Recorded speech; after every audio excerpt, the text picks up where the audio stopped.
I'm Mara Webster with In Creative Company, and I'm so excited today to be joined by the fantastic Rose Byrne to talk all about her current Apple TV Plus shows, Physical and Platonic.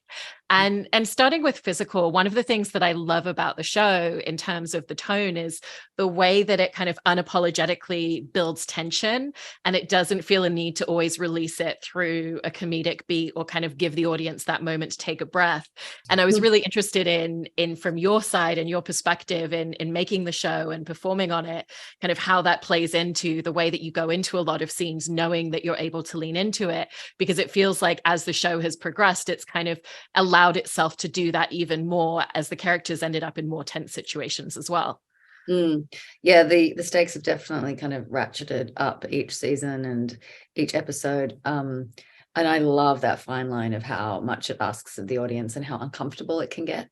I live in that place. I very much relate to it, and probably less so as I've gotten older, but it's something that I feel is enjoyable, quote unquote, to watch, even though it can be deeply uncomfortable living in Sheila's shoes.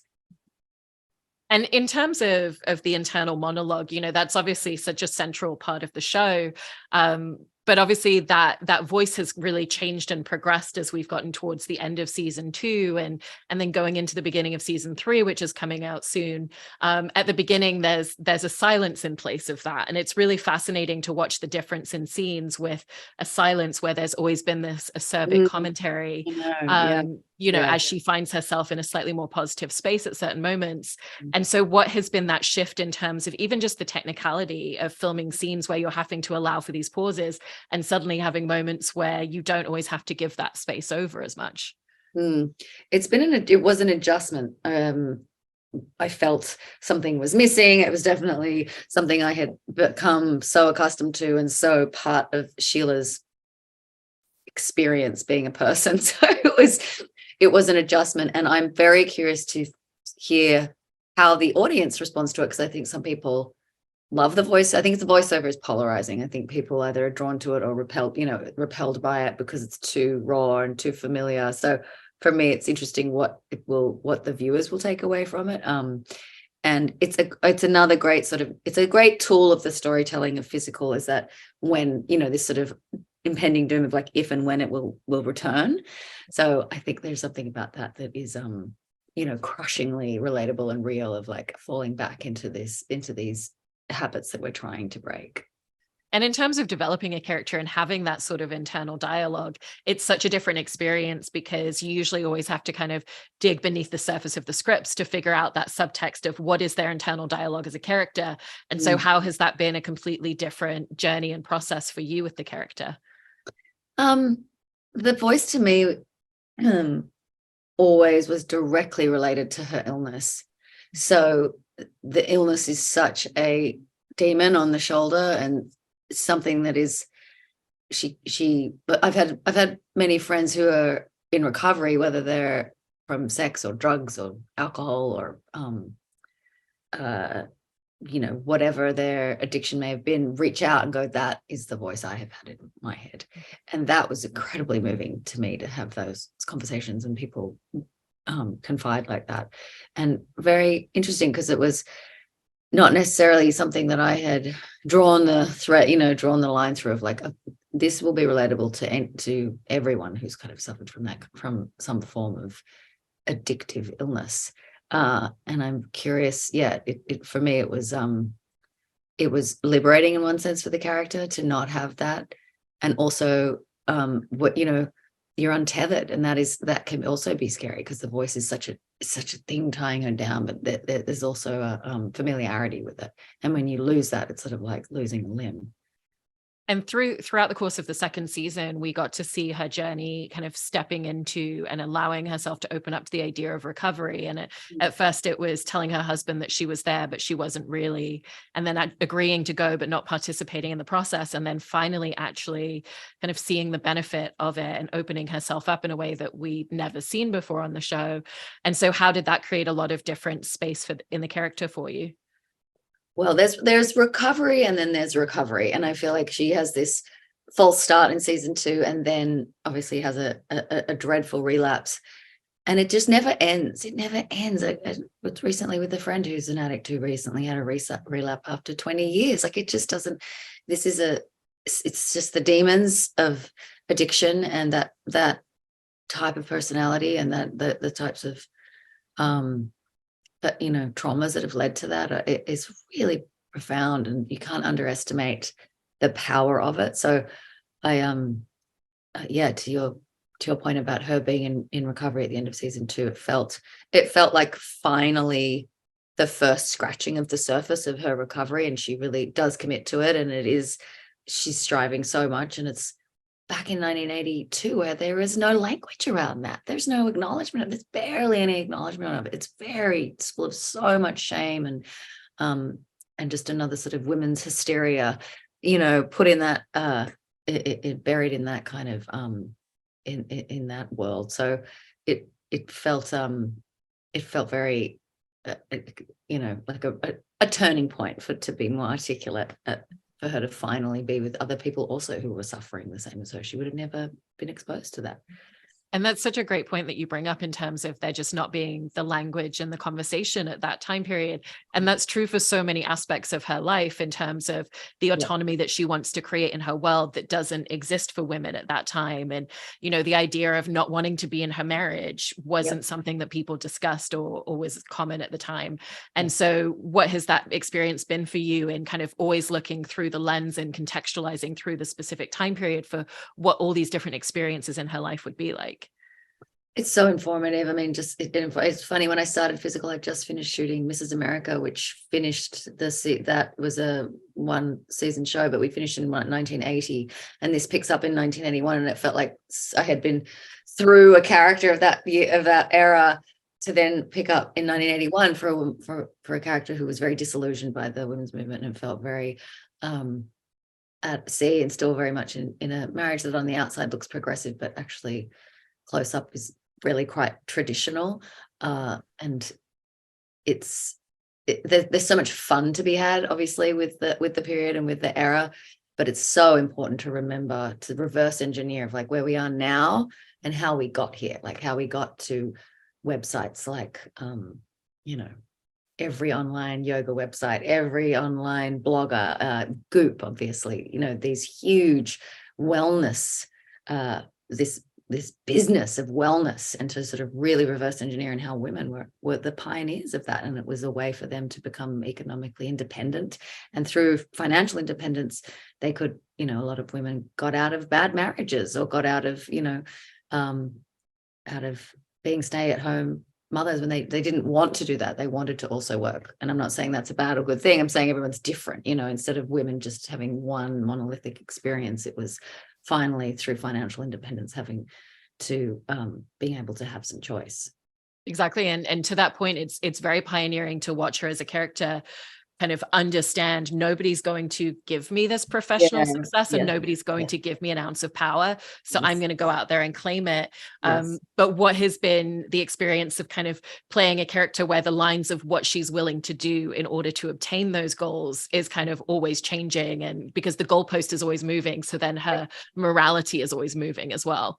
It's exciting. It's exciting to play a character like that, is the first part of that answer. And I love that women can be, I strive to look for characters who are morally ambiguous and just happen to be women. I think that it's still a sort of cross to bear, I think, for a lot of female characters on film and television and in theater, that still has that lens, unfortunately, on it. And Sheila is always changing the rules, and it's a constant conversation with Annie and I about how she has to navigate getting to do what she wants to do and achieving what she wants to do, and what the cost of that is. And I think season 3 really is an examination of that. And leading towards the end of season 2, and then once you were talking with Annie and had a sense of where season 3 was going to pick up, was there kind of a consciousness on your part in terms of filming some of the earlier episodes in season 2 and really thinking about how you were going to build her to those specific plot points and arcs in her story as a character? We did. It was always a constant conversation of sort of the whole arc of a show. I mean, you never know, right? Like, but you dream big and you're like, this is this chapter we want to try to achieve, and hopefully we get to do another chapter. And someone like Sheila is it's such a rich character in a really rich world of opportunity and potential for story and narrative, and fun too. It's like, it's also a show that really transports you, I think, in a way. And that, so we always have, like it was always a continuous sort of conversation of like, setting up things along the way to hopefully pay off in the next chapter. And it's also a show that visually does so much. And especially when we look at the different looks that Sheila has as a character throughout, and particularly as she's achieving, more success gradually, how that evolves and changes. And I know Annie kind of came in with a very distinctive idea of what this character was going to look like at the beginning, and the idea of like, we're going for the big hair, we want to fill the frame completely. And how is that idea of the visual aesthetic of the character for you really grown and evolved as her internal journey has grown and evolved over the seasons? Annie always had a great quote where she was like, our hair, makeup, and wardrobe is our special effects, and that is, every detail has got to be perfect for that and really speak to Sheila and where she's at in her journey. And we wanted her to start as, a sophisticated hippie, but to really step into the 80s and into having money and independence in a really visual sense, in terms of the style, and someone who's presents themselves very well and is self-conscious. Sheila, I mean, that's all she is. She's just a bundle of nerves and being self-conscious. So it really speaks to that in how someone chooses to present themselves in their day-to-day. And we had a lot of fun with that, obviously, as the years progress and the era progresses, because of the 80s is like, there's just nothing like it. When you think it couldn't be, when you think it's too much, you realize it's still not enough. I also wanted to ask about your relationship in working with Jennifer Hamilton on the show, who's the choreographer, and also, who you worked with in the lead up to the first season really extensively in terms of aerobic training, because it also feels like the language of those scenes has really grown as her skill set has changed, and even just in terms of what each of those moments mean to her, and as she's had professional growth. And so how have the two of you really wanted to grow and evolve what those scenes speak to?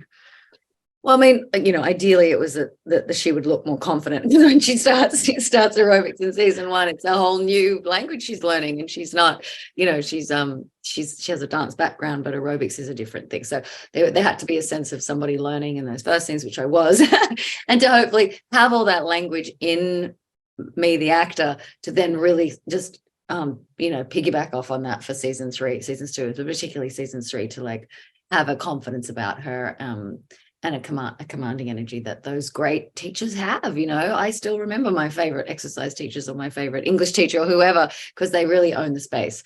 And for her to be, believable as someone who would have a huge following, who was a former, housewife, essentially, to becoming this very celebrated figure in the exercise world was really fun. And there were so many touchstones of people that we could be inspired by back, in the 80s, which I always enjoyed, researching and looking at. It was like really, it's something that's not taken seriously, unfortunately.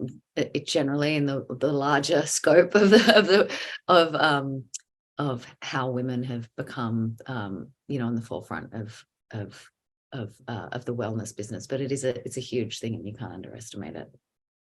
And one of those people that becomes a teacher to her that she really admires up to a certain point is Murray Bartlett's character. Yeah. And I love the scene where she's coming out of the funeral and kind of leaving everything behind in terms of the relationship with her mom and all the complexities at play there, and just walks straight into one of his exercise classes. Yes. And was interested in kind of just everything that went into a scene like that, because it's such an emotionally exuberant release for her. Yes. Yeah. It was a charged scene. There was so much leading into that moment, a lot of setup, a lot of emotional stakes, and feeling incredibly vulnerable and fragile, and then to be stumbling across this sort of larger than life figure, with this that she'd not heard of, and then going on a really weird sort of journey with him of like being not sure if he's her friend or enemy, but sticking around to see, and trying to take notes at the same time of like, he's very much a cautionary tale, I think, to Sheila. But we had such fun, and Murray has this quality as an actor where you're not sure what he's going, what side, whether to trust him or not, which is there's a wickedness about him sometimes on screen, which I think really lent itself to Vinnie Green, the character in Physical. And with Sheila overall, she's gone through such a journey of just never really being able to let anyone in her life, even her husband, fully into her world, because she's always been concealing secrets. And so once you got to that point in the scripts where she does finally admit out loud that she's been struggling with an eating disorder, and she has conversations with her husband, and her best friend now knows, how did that evolve the dynamic of those sorts of relationships in her life for you? Well, we meet her and she's so isolated with her illness. When you're that consumed with a disease like that, there is no connection with anybody.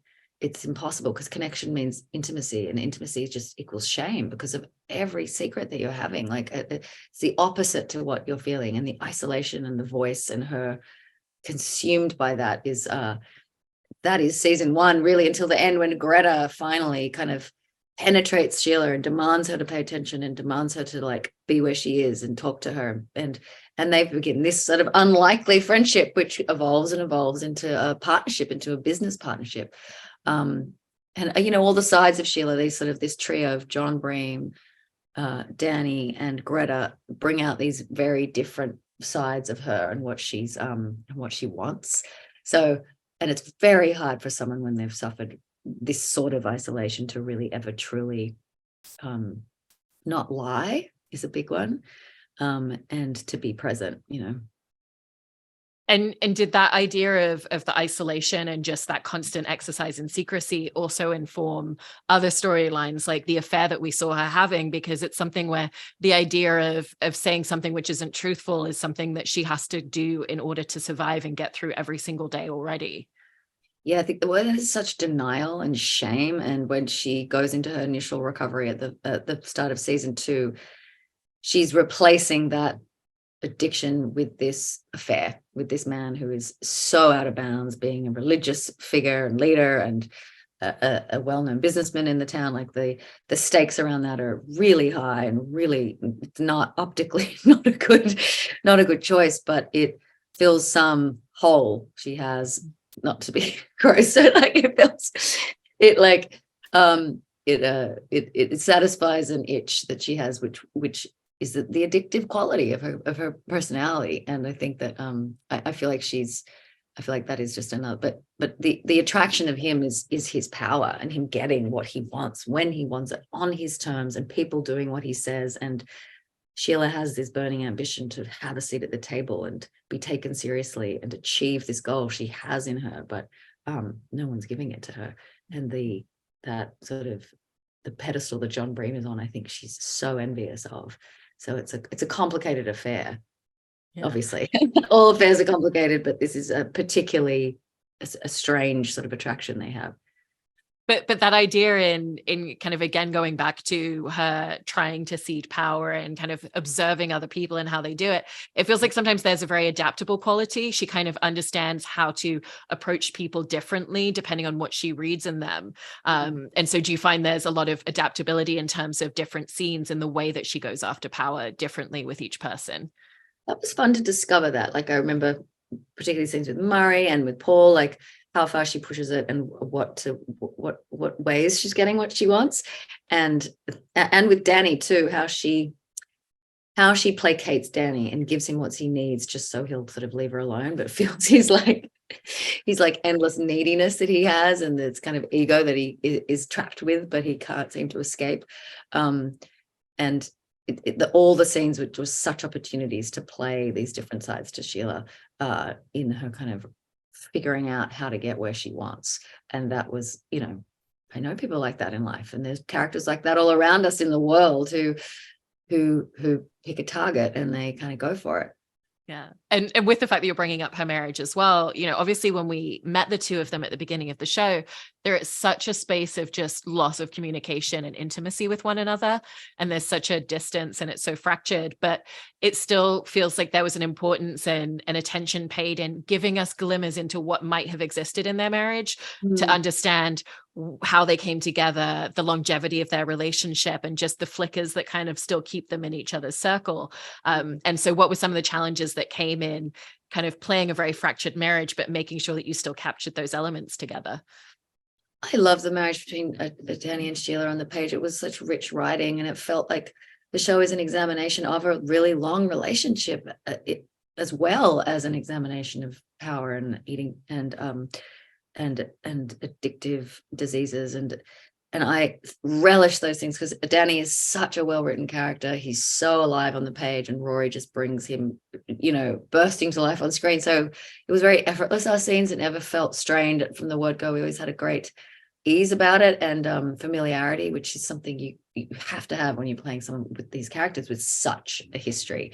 And also, to not just be watching a bad marriage, but a marriage that's sort of exactly just in this phase of, such a breakdown of communication.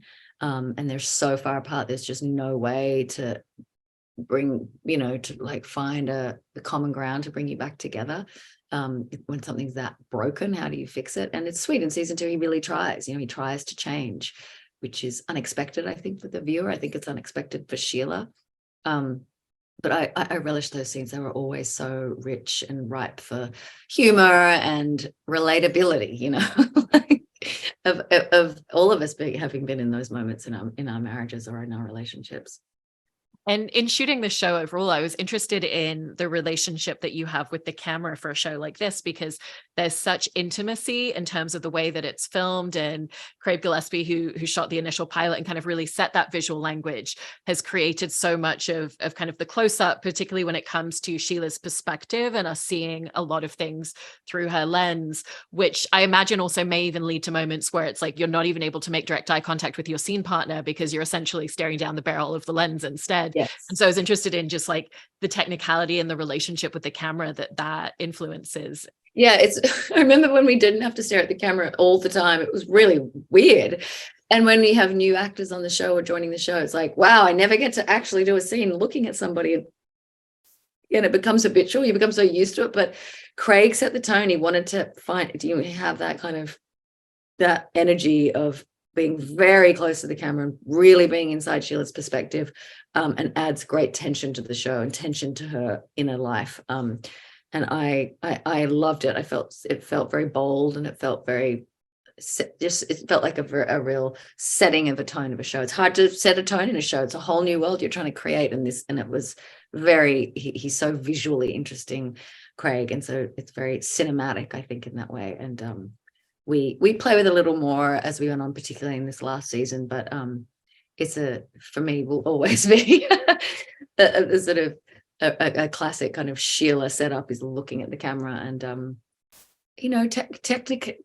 like anything technical, you adjust and you get used to it, and there's times when you but I don't mind. I'm a kind of, I can be technical if I need to. I've been doing it for so long. But I love looking at the other actor when I get to. And in jumping over to talking about Platonic, in your work with Seth Rogen, the first couple of episodes, it's these two friends who haven't seen each other for years and who had this falling out. And I appreciate the fact that the first time that they see each other, it's not just this immediate return to the friendship that existed before, because they're both at very different places in their life. She's had an entire family and professional career in the wake of, and become a stay-at-home mom in the wake of him kind of growing a business, but kind of emotionally staying very stagnant to who he was. And so they're really strangers to each other at the beginning. And so how did you go into it and figure out what does it look like for these two people who used to have that familiarity to really not know each other at first, but gradually to kind of find the footsteps back to one another? Well, it was so important to set that tone in the first episode, so it's unexpected then, and to also have that first meeting be so deeply awkward, because it informs that it ended really badly. Like, their friendship didn't end well. It was like a bad ending where they disagreed, and she was rude about his wife, and they had a falling out that you have with people in life. So we wanted to capture that and to make sure it was clear that there was history and there was tension between them. And I remember filming it and thinking, oh my goodness, how is this gonna, how are we, how this is hard. It was hard. I didn't want to do the show without Seth, knowing we'd had this history of doing the Neighbours films, and that we had a good comedic rapport together. And the show Platonic lives and dies on this friendship of these two people. And I loved the idea, but it without him, I just didn't know who else we could believably have, and I think when you've done jobs with other people, you just, for better or worse, you do bring that history with them. And I think that sort of lent itself to I wanted to lean into that for the show, for Platonic. And then, it was funny, we were playing, husband and wife in the Neighbours movies, and we were happily married. So we were really sweet and affectionate and kind. And then in this, it's like really mean, and like winding each other up and making fun of one another. And it's like week 2 of the filming, I said to Seth, "What, really a bit mean to me." I was like, "This is a bit, I don't like this." And he was like, "I know, it's different. It's different." I mean, with the line of where the conflict goes to, because it does go to fairly extreme places for both of them. Yeah, did you think it was important for her to have a line as to how far she's willing to take it? Because it feels like for Will, there's no limit to where he'll take conflict when he's angry about things. But for her, because she has that history of, when I made these criticisms before, it was too far for you and it broke our friendship apart. So she kind of has that emotional history. Were there certain boundaries that you felt were in place for her? It's interesting. He does sort of have this temper that is uncontrollable, and like he flies up the handle. But Sylvia also doesn't know when to back off. With her opinions on him, and like her needing to like tell him what to do, that she knows best. And that's a quality that comes out more and more as the episodes drop. You'll see it's like she can't have a relationship, a friendship with him that is casual. It's like a very intense friendship where it's very opinionated, for better or worse, and they can't seem to have a more of a sustainable thing. It's like very, very intense friendships that they have that then blows up. And so you kind of see that come to the surface more and more as the episodes go on. So they're both at fault, really. Right. It's the moment the two of them are together and it's just the two of them, everything's fully turned up to 11. Yes. But then there's these different calibrations, because the moment other people are in their circle, there's a different version of it. His friends kind of egg it on, but then if her husband and her kids are there, then she kind of reels it back. And so what was it like going into playing a character where there's this constant dance in terms of, he's reinvigorating this idea of reconnecting with who she used to be before she feels like she maybe grew up a little faster than she wanted to. And then just kind of like finding the middle ground and the space where that's a constant push and pull for her. Yeah, it was, it's that thing of when you've been in the trenches of raising small children and you're the primary caregiver, you come out and you're a little disoriented. Like you've been, like putting everything on hold, including like anything, like any sort of desire or any kind of like what you like or don't like it's you're raising a family, and that has wonderful benefits, but it's things that people don't want women to talk about. It's things that people don't want to hear about. But she's been in that world, and she comes out and she's like very disoriented, and this old friend of hers really brings out a side of her that is a different part of her personality that she was before. And I really wanted to show that side, and show her having fun with that, and show her sort of how far she's going to take it before it starts to become problematic. Right. And I wanted to talk a little bit about some of the physical comedy, in particular, the episode where she thinks she's just taking cocaine, but it's also laced with ketamine. Because I know for that, you specifically were researching and really studying videos of what's the physical implication of that. Yes. And often when I hear you talk about physical comedy, it sounds like you're always kind of willing to dive straight in and make the bigger choices, and then maybe figure out if you need to reel it back versus building towards it. And so for a scene like that, how did that play into the dynamic of just everything physically that encompassed for you? It was a funny scene. It was very strange. We're in this really weird, seedy, like convenience store, like in Hollywood. So the floor was so dirty. But it's very specific how people act on ketamine. And I have not taken it, so I don't really know how it feels. So I was just analyzing this body movement, and anything physical, whether it's the aerobics or something like this, is always a pleasure to do, just because you're not self-conscious about your quote unquote acting. You're just really trying to achieve the physical act that you've been you're required to do to sell the story. But I enjoyed it. It was very fun. And again, it was like, there's a great amount of trust between Seth and I that I could do all of that in front of him. And it's very vulnerable in a way. And we just have a great unspoken sort of trust with each other, with doing those sort of big comedic set pieces that we've done quite a few of now. So, but Francesca and Nick, who were the showrunners and all of the great writing stuff, they really wrote to our strengths. They really wrote to Seth's strengths and to mine and to us as a duo. And I feel like this was one of those big kind of set piece comedy moments that they hopefully I pulled off. And you're essentially playing a character who starts acting out in a lot of ways, and at the beginning there isn't the self-reflection in place to really understand why she's doing a lot of things and why there's elements of self-sabotage, and why is she telling certain things to Will but not to her husband and her family along the way. And so what was that journey like for you in kind of gradually building more self-awareness into her and more self-reflection where it's not necessarily there at the beginning? It was fun. It was fun to thread that needle of like how much she doesn't tell them and how much shame she has around all of these things she's doing. And it's comedy, it's light. It's told through a comedic lens of like these sort of antics that are relatable, but also are for comedic effect too. So it was that fine line of like keeping it relatable, and this could happen to her or me or you or a friend or something, but with a comedic twist on it. And that's like the pleasure of doing a show like that, is the opportunity to kind of have these really relatable stories that are also very funny. These are both such different projects, but such great examples of the different directions that you're able to kind of bring to the table as a performer. So thank you so much for talking about both of these shows. I really appreciate it. Thanks for having me. Thanks for your questions were terrific. Thank you. Thank you.